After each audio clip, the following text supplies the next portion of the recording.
Hello everybody, Crazy Mountain 100 training week 13. That means 7 left to go, and now we're already started this week at 6, which means if you put it in a 2-week taper, it's 4. Holy cow, 1 month before taper. Wow. Last week was a busy, long week for me. I did all the things and then did a few more things, and we had a race this weekend. So that was fun. We'll get to that in a minute. Let's run down the week. F45 workout. Done. Tuesday, did my mile repeats, 4-mile repeats now. I have one more set of those to do before, I have one more set of those to do. This is my last increase on all my regular workouts. I did a 7:47, a 7:34, a 7:37, and a 7:36, and felt like I could sustain all of them at a good effort. So that was really great to see, and it's wild to look back and see how much I've improved from when I started with doing 2 800 repeats. That's what I started at. Then I got on Wednesday, it was gym workout day. I got in the gym and did stairs for an hour, and I varied the levels. 7 was about my normal, and then I'd go up to 10 and do a little bit, and then I'd go up to a 12 and do a little bit, and I tried to do long sustained bits. So it was more of doing, if I drop back down to 7, it was just a recovery for 2 minutes, 3 minutes, and then I'd jump up and do the 10 for 8 minutes. And then I'd jump back down, recover, jump back up. So that was cool. Got in 3,767 steps. No idea. Did another restorative yoga practice on Thursday. That was amazing. A lot of nice long holds in different sets, different positions. That felt really, really good. Getting everything relaxed and released. Friday, woke up and did my normal 8-mile Freaky Friday. I did the alternate loop because the single track was closed. And it was like the first day that here in the South, you're running for just a little bit. And I started at 7 o'clock. About 7:30, it felt like you were running through a wall of water. That just you're running through warm liquid. Absolutely disgusting. Drove out to the mountains, down to Brevard, North Carolina. Stayed at a friend's house. Our other friend, Jason, or AKA Riff, joined us that night. We all left out Friday morning, back to Black Mountain, North Carolina to run the Black Mountain Monster. It was a 6-hour, 12-hour, and 24-hour. None of us had ever done the timed event race like that before. So it was interesting to get a feel for what that type of running was. I needed 20 to 23. That was my goal for the 6 hours. So that gave me time to stop in between laps and just take it in and go casual, have a nice time. It was wife's birthday weekend, so we were celebrating little bits here and there during the whole race. I wound up getting to hike with her for the final 2 laps and help her through. And then my daughter was there, we stayed and crewed the rest of her 6 hours. Just an amazingly cool event. It's like when you're 60, 70 miles in crewing, you wind up with the same, 8 to 12 to 15 people are always at the same crew.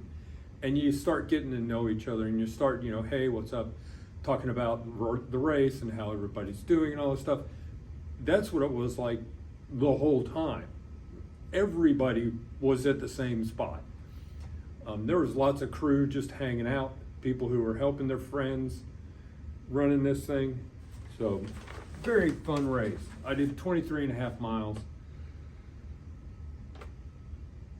Back home, by the time we got home, geared out, and I halfway got a couple things laid out for me in the morning because I needed to go run 12 that morning. It was about 1 o'clock before we got to bed. Wife woke up and said she wasn't sleeping at 5:15 and said, you should just go now, whatever. So I got up, got everything, finished getting everything ready, ate, and took off to go do my run on what's called Avery Creek Road. It's a wide Forest Service road, like gravel the whole 9 yards, properly done up the side of the mountain. So you're going like this around everything, and it's the uphill section is 4.5 miles of nonstop up. What did I say? I didn't look at my elevation for the day. What was it? 1,800 feet? I think it was 1,800 feet in the 4 miles. So, and I hiked the entire 4 miles up because I did such a large volume the day before.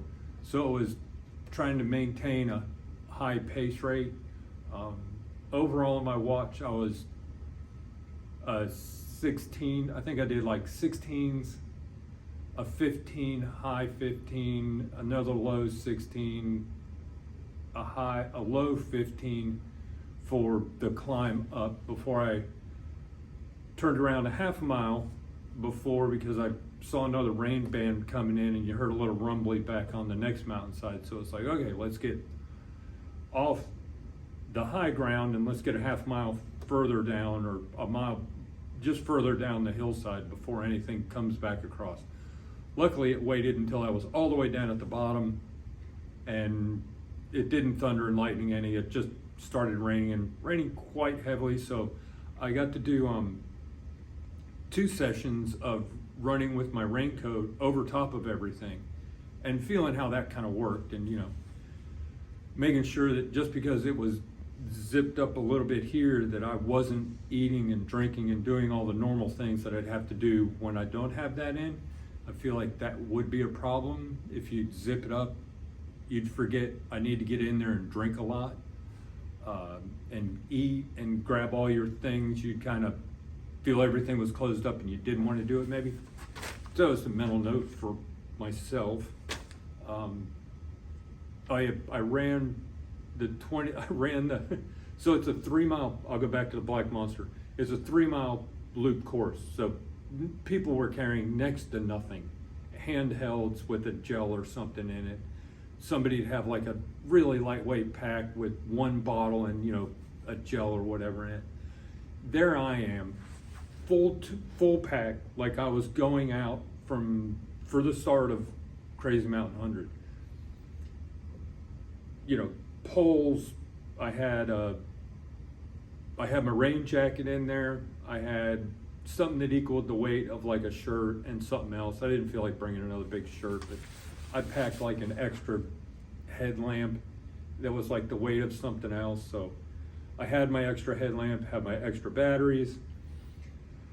I had a emergency bivvy, which depending on the weather, I'll probably take with me for this race, especially coming from Half Moon out for that night section where we get up into elevation.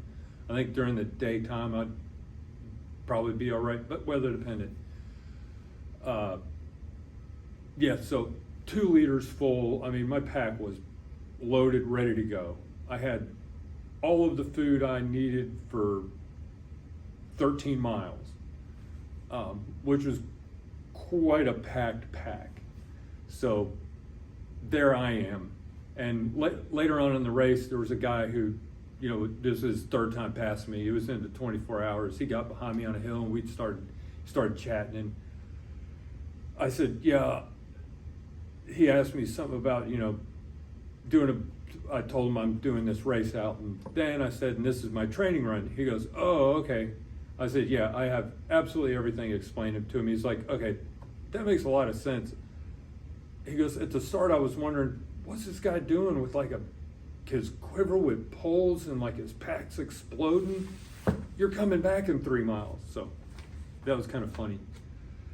At any rate, everybody should be ramping up to high mileage week. I'm leaving in just a few minutes. It's Monday here, to go out to Hanging Rock State Park for the week, and I'll be back next Monday. So it's a great little park that has some really good elevation. We've got a little cabin. We've been doing this for the last couple of years, and it's one of my bigger weeks. It's going to be my first 60-mile week. So we'll see how that goes. But it's a lot of elevation. I'm hoping to get 10,000 feet of elevation by the end of the week. That'd be nice to see. 8,500, I'll take it, but I'd like to get close to 10,000 this week. So. Hope everybody's working out well. Keep yourself going, keep focused, do the right things all week so you can have a good end of the week when most of us go out and do our long runs. So